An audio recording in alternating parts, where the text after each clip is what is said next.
Friends, welcome to our channel Saloni Verma study point.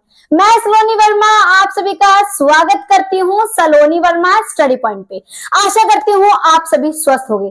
आप सभी की भारी मांग पर थर्ड सेमेस्टर के वीडियो को बनाना कंटिन्यू किया जा रहा है। आपकी जो बुक है ancient medieval Indian political thought unit number 2 का चैप्टर नंबर 3 का पार्ट नंबर 2 आज हम करने जा रहे हैं। चलिए स्टार्ट करते हैं। चैप्टर का नाम क्या है? मनुस्मृति वर्तमान संदर्भ में अध्ययन की प्रासंगिकता। आपने जो पार्ट नंबर 1 है उसमें मनुस्मृति के बारे में कई सारी चीजों को देखा है। जिस बच्चे ने पार्ट नंबर 1 नहीं देखा वो अवश्य देखिए, वो वीडियो आपके लिए बहुत ज्यादा बेनिफिशियल होगी। और उसके बाद ही पार्ट नंबर 2 देखिएगा, तभी आपको ये समझ आएगा। इसमें क्या है, मनु का सामाजिक, जो मनु है उनका सामाजिक दर्शन जानोगे आप। इसके अंदर मनुस्मृति पर स्त्रियों के बारे में जानोगे कि मनुस्मृतियों में स्त्रियों के बारे में क्या वर्णन किया गया है। मनुस्मृति में स्त्रियों को कौन सा दर्जा दिया गया है, ऊपर लेवल का दिया है या लोअर लेवल का दिया गया है। इसके बाद आप निष्कर्ष जानोगे यानी कंक्लूजन जानोगे। बेसिकली हमने इस चैप्टर में मोटा मोटा पढ़ा क्या है।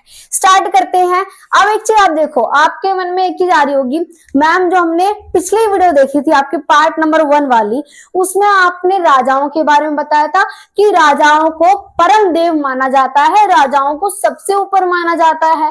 तो मैम क्या देवता यानी जो राजा है उन्हें देवताओं से ऊपर माना जा रहा है, तो कभी क्या वो निरंकुश नहीं हो सकते हैं? जब उन्हें इतनी ज्यादा शक्तियां दी जा रही हैं तो क्या कहीं ना कहीं मनु जो है देव यानी जो राजा हैं उन्हें देवताओं से ऊपर दिखाकर गलत नहीं कर रहे हैं? ये सारी विचारधाराएं आपके मन में जरूर पनप रही होंगी, तो इसके लिए मैं आपको समझाने जा रही हूँ। बेसिकली अगर बात की जाए राजा के बारे में, अगर राजा को जो ऊपर वरीयता दी गई है यानी मनु के द्वारा, राजा निरंकुश हो ही नहीं सकता है।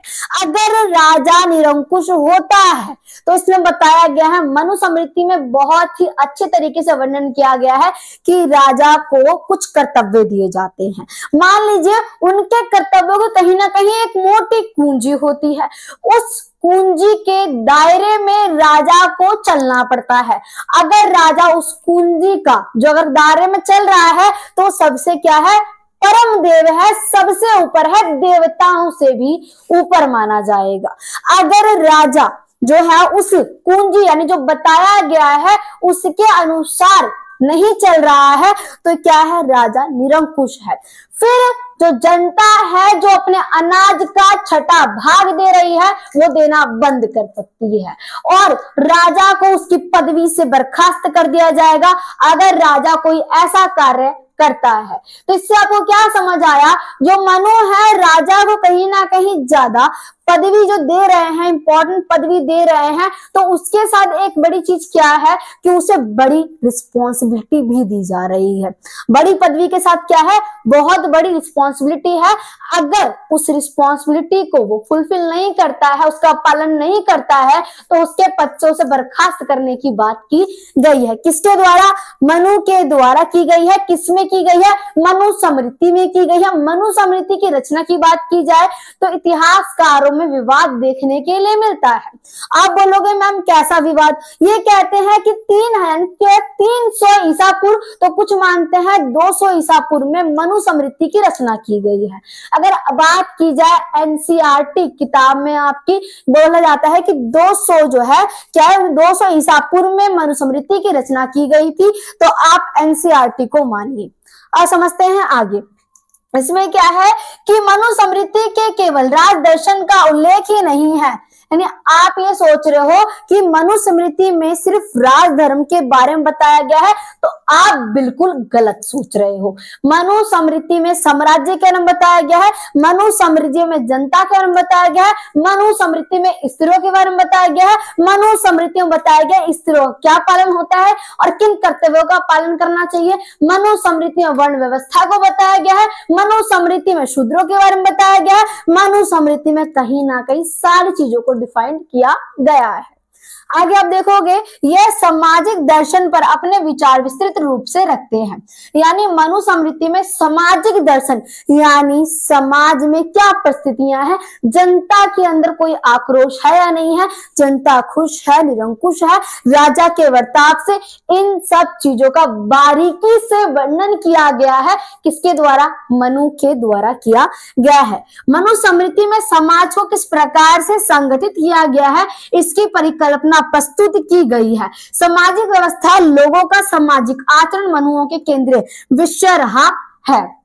बेसिकली क्या बताया आपको कि मनुस्मृति केंद्रीय विषय रहा है, यानी समाज में लोगों का क्या कर्तव्य है, समाज में लोग राजा के शासन से खुश है या नहीं है, समाज में लोगों के अंदर कोई कहीं ना कहीं मान लीजिए कोई इच्छा तो नहीं है कि राजा उसे पूर्ण करे।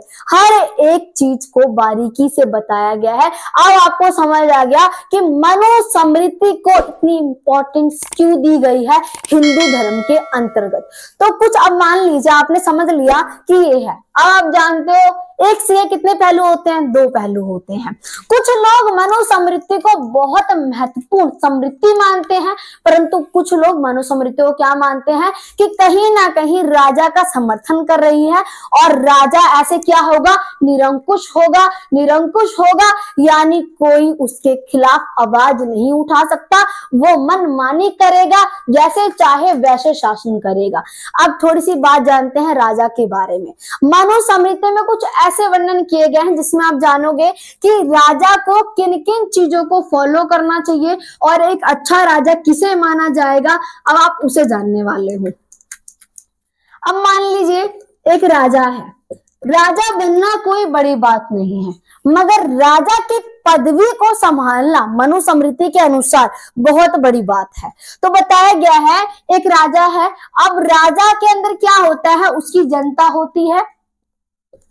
अब जनता है और दूसरा राजकोष जानते हो आप, यानी कि राजा जो है प्रजा का क्या करेगा? प्रजा के कल्याण के लिए योजनाएं बनाएगा और प्रजा को खुश रखने की कोशिश करेगा। राजा को सशक्त सेना रखनी है। सशक्त सेना का मतलब क्या होता है? एकदम पावरफुल क्या सेना को रखना है, जो कि हमेशा तत्पर रहे, अपनी जान को कुर्बान कर दे राजा के नाम पर। तो आप क्या समझ रहे हो कि राजा को ऐसी सेना रखनी है जो डरपोक ना हो, सशक्त हो और राजा को बार बार जीतने में हेल्प करे। किसी भी युद्ध को जीतने में कौन हेल्प करता है? अब मुझे अब जरा बताइए, अगर कोई भी फॉर एग्जाम्पल एक टीचर है, जब किसी बच्चों को पढ़ाती है क्लास के अंदर, बच्चे बार बार उनके क्लास टॉप कर रही है, अब क्या हो सकता है रीजन? पहला टीचर बेस्ट है, दूसरा स्टूडेंट बेस्ट है ना। तो वैसे ही अगर राजा को कहीं पे जीतना है, वो बार बार जीतता जा रहा है, तो क्या हो सकते हैं? 2 कारण। एक राजा क्या है? बहुत ही मान लो एक सशक्त राजा है, बेहतरीन राजा। दूसरा आप मानोगे जो सैनिक है वो सशक्त है और अपने कार्य में निपुण है। इसी के वजह से राजा बार बार युद्ध को क्या हो रहा है? जीत रहा है। तो आप ये समझ रहे हो कि राजा के पास क्या होनी चाहिए? एक बेहतरीन सेना और दूसरा जनता का ख्याल रखना, क्योंकि जनता के वजह से ही राजा की पदवी पर विराजमान है। इसी के वजह से जनता के द्वारा अनाज का 6वां भाग राजा को दिया जा रहा है। अब बात की जाएगी कोष की। किसकी बात की जाएगी? कोष की। आपके मन में आया मैम ये कोष क्या होता है? राजकोष सुना है आपने? राजकोष जहां पर राजा का पूरा खजाना होता है। राजा यानी राजा का राजकोष कभी भी खाली नहीं होना चाहिए। राजा के राजकोष में सदैव जो है धन भरा होना चाहिए। अगर किसी भी प्रकार की विपत्ति आती है, अगर किसी भी प्रकार का कोई और मान लीजिए कोई और राजा उससे युद्ध करना चाहता है, तो उसके पास इतना अनाज हो कि वो अपनी जनता को बिठा के खिला सके। तो ये माना जाता है कि राजा तभी ऊपर माना जाएगा, उसकी पदवी जो है ऊपर है तो उसके कर्तव्य भी क्या है? रिस्पॉन्सिबिलिटी भी क्या है? सबसे ऊपर है। ये मनु के द्वारा है। तो आप ये चीज समझ चुके हो, जो मनु है वो राजा को निरंकुश नहीं बना रहे हैं, मनु ने रिस्पॉन्सिबिलिटी भी दी है। तो मनु कहते हैं अगर कोई राजा ऐसा बन जाए तो जनता खुद तैयार होगी कि वो क्या करे, उसकी चीजों का पालन करे। अगर राजा ऐसा नहीं बनता तब दिक्कत आती है। हम जानेंगे मनुस्मृति में महिलाओं का क्या वर्णन किया गया है। क्या है मनुस्मृति और स्त्रियां। आपने मनु क्या है, मनु सामाजिक राजनीतिक दर्शन समझ लिया है, और इसमें आपने समझ लिया मनुस्मृति और स्त्रियों के बारे में हम समझने जा रहे हैं। तो बेसिकली क्या है, आप देखोगे मनुस्मृति में वर्णन किया गया है किसका, महिलाओं का। अब बताया गया है महिलाओं के बारे में। अब जिन्हें लग रहा था मनुस्मृति कहीं ना कहीं क्या है, राजनीतिक की ओर है, कहीं ना कहीं सिर्फ राजा का वर्णन किया गया है, अब आपको दिख रहा है कहीं ना कहीं मनुस्मृति जो है वो सामाजिक स्थिति का वर्णन कर रही है। अब महिलाओं के बताया गया है मनुस्मृति के अनुसार जो महिलाएं होती हैं, जिस घर में महिलाओं को पूजा की जाती है, पूजा का मतलब वो नहीं अगरबत्ती वाली, वो अलग पूजा है। इसका मतलब ये है उनका सम्मान किया जाता है, उनकी रिस्पेक्ट की जाती है, उनकी बातों को भी रखा जाता है।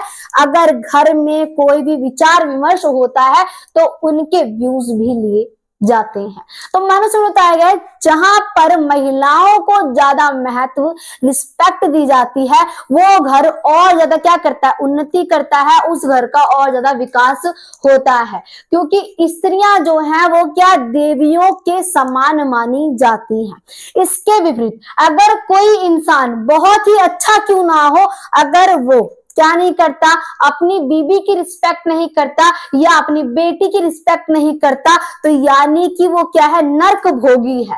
नर्क भोगी यानी नर्क को भोगने लायक है, इसके अंतर्गत बताया गया है। मनुस्मृति के अंतर्गत बताया गया है कि जो लड़कियां होती हैं वो बेटी होती हैं, माँ होती हैं, भाभी होती हैं, दादी होती हैं, सारे कर्तव्यों को, सारे रोल को अदा करती हैं। तो इसीलिए क्या करना चाहिए, जो पिता हैं, भाई हैं, बेटे नहीं बेटे हैं, चाहे वो उनके पति हो चाहे देवर हो, सबको उन्हें रिस्पेक्ट देनी चाहिए और क्या करना चाहिए, उनकी बातों का भी सम्मान करना चाहिए।